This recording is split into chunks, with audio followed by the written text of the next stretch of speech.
There is a plausible case that Israel is using starvation as a weapon of war. That's according to the United Nations' most senior human rights official, Volker Turk. He says, if proven, that would amount to a war crime. Humanitarian agencies are calling for an immediate ceasefire and large deliveries of aid in Gaza, where a famine is looming. Israel insists it's letting in all the humanitarian aid that is needed. From Jerusalem, here's our international editor, Jeremy Bowen, and his report contains upsetting images. Gaza is no place to be ill. Noura Mohammed had lung and liver problems before the war. Now, after months of starvation and without the right medical care, she is deteriorating fast.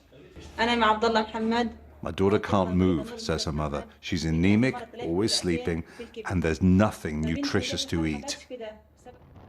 There is plenty to eat, only a few miles away, in the lorries that are backed up on the Egyptian side of the border, and much more that could come from Israel, if the Israelis let it into Gaza. From Geneva, Volker Turk, the UN's most senior human rights official, told me there is plausible evidence that Israel is using starvation as a weapon of war. Look, when it comes to humanitarian assistance, let's be clear.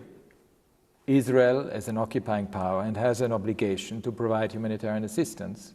And if that humanitarian assistance does not come in the scale, speed, and predictability that is required, yes, very serious questions are raised. So let's get it very clear, Israel's to blame.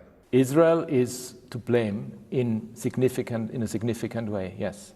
You're aware, of course, that Israel says they're not to blame at all, that they give as much aid as is possible, that if anyone's to blame, it's the UN, and it's particularly Hamas. It is absolutely clear what happened on the 7th and the 8th of October by Hamas and some of the other armed groups is unconscionable.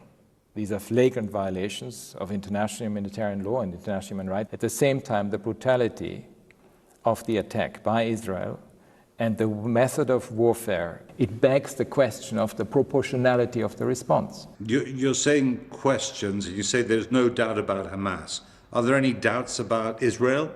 You always have to prove the intent, but as I said, collective punishment, the collective punishment that was declared with the siege is indeed amounts to a war crime, and it needs to be dealt as such. On social media, false claims circulate that famine in Gaza is a lie.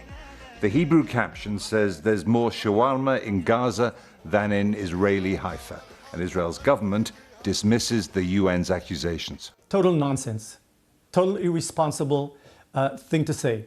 Israel is accepting all the aid that the US and the world is giving to Gazan innocent people, which a lot of it goes to extend the war. How many innocent people are in Gaza, in your opinion?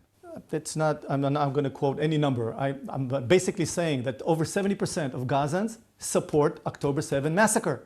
So they're not innocent? People that are supporting Hamas, they have a different thought. They're an enemy. I thank our friends around the world for supporting our strategic goal. And I'm telling you. But they don't like the way you're doing it, do they?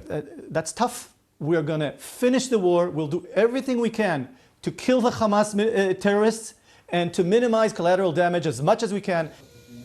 The evidence of Gaza's humanitarian catastrophe is overwhelming, and it is deepening international pressure on Israel.